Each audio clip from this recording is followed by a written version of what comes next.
नमस्कार दोस्तों, रीता सरकार की आज की कहानी का शीर्षक है सते मोची और निशी डाक।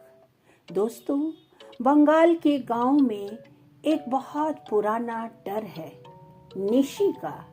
निशी अर्थात रात की वो शैतानी आवाज जो आपको आपके किसी अपने की आवाज में पुकारती है, और कहा जाता है कि निशी की पुकार का उत्तर देने वाला कभी लौटकर नहीं आता।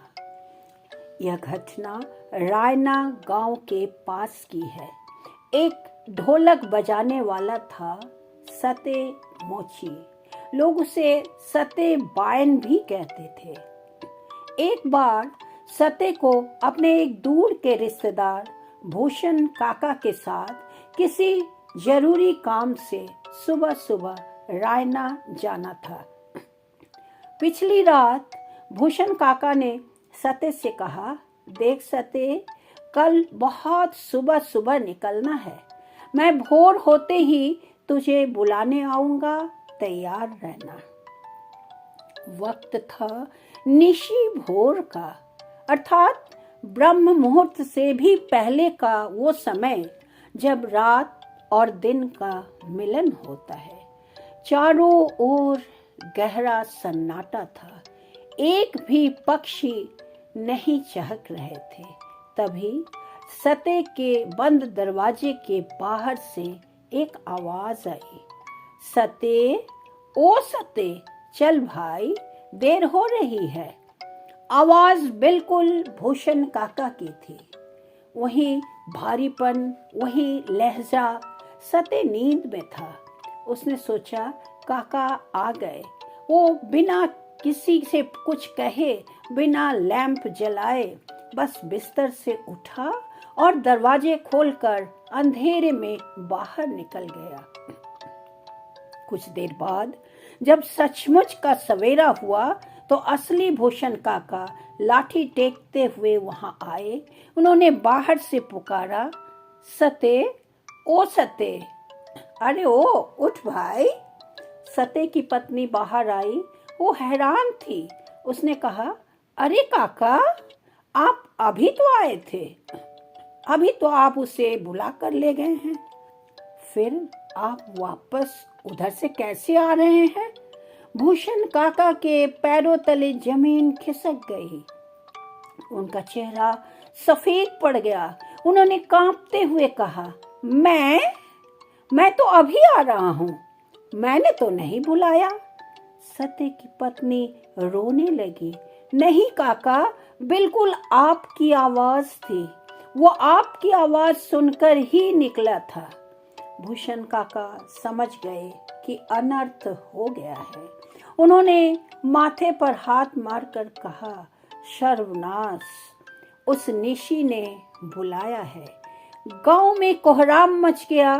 निशी डाक कोई मामूली बात नहीं थी। लोग कहते हैं कि निशी इंसान को सम्मोहित करके किसी अनजान जगह ले जाती है और मार डालती है। भूषण काका ने तुरंत लोगों को इकट्ठा किया। खोज शुरू हुई। रायना, खंडघोष, जहां जहां सते के रिश्तेदार थे, सब जगह लोग दौड़ाए गए। जंगलों को छाना गया।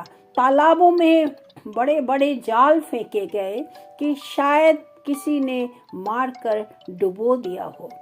सते की पत्नी पछाड़ खाकर रो रही थी, लेकिन सते का कोई नामो निशान नहीं था।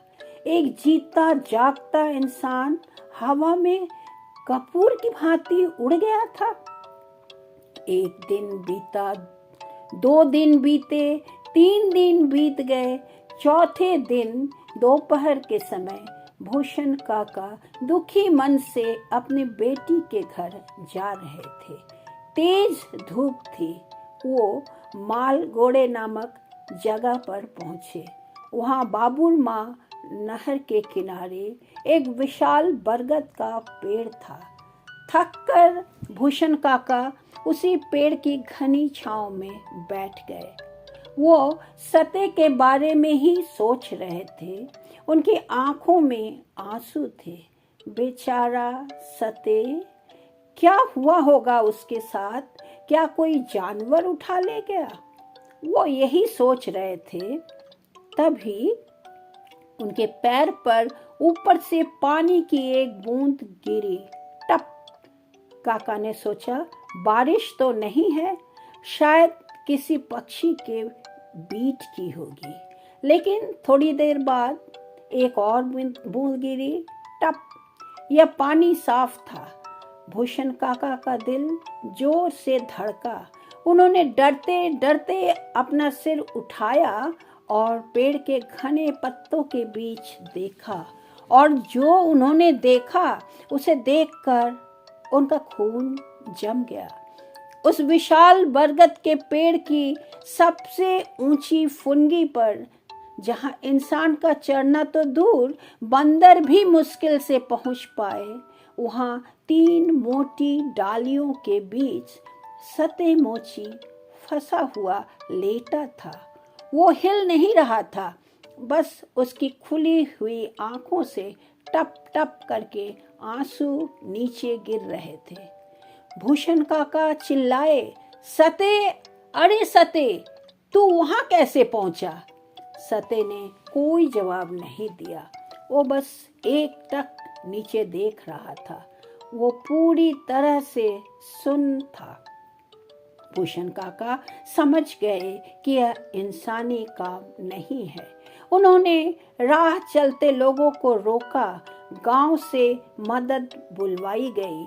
बड़ी मुश्किल से रस्सियों के सहारे लोग ऊपर चढ़े और सते को नीचे उतारा। वो जिंदा तो था, लेकिन किसी लाश की तरह। उसका शरीर पीला पड़ चुका था, जैसे किसी ने उसके बदन से सारा खून निचोड़ लिया हो। उसे घर लाया गया। कई ओझाओं से झाड़ फूंक की।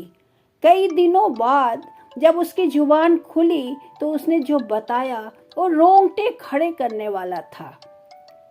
सते ने कांपते हुए बताया, उस सुबह बिल्कुल काका जैसी आवाज आई। मैं बाहर निकला, लेकिन बाहर कोई नहीं था। अचानक मुझे लगा कि मेरे पैर जमीन छोड़ रहे हैं। कोई अदृश्य शक्ति मुझे ऊपर खींच रही थी। मैं हवा में तैरने लगा। मैं चीखना चाहता था, काका को बुलाना चाहता था, लेकिन मेरा गला घुट गया था। मेरे मुंह से आवाज नहीं निकल रही थी। मैं बस देखता रहा और वो चीज मुझे उड़ाकर उस पेड़ की सबसे ऊंची डाल पर ले गई और वहां कांटों के बीच फंसा दिया। उसके रोते हुए आगे कहा, दिन भर मैं वहां पड़ा रहता, नीचे लोगों को आते जाते देखता, पर बुला नहीं पाता। मेरा शरीर हिलता नहीं था। और फिर रात होती, अंधेरा होते ही 2 भयानक राक्षस, जिनका चेहरा विकृत था और आंखें अंगारों जैसी थी, मेरे पास आते। पूरी रात वो अपनी लंबी खुरदुरी जीभ निकालकर मेरे शरीर को चाटते थे।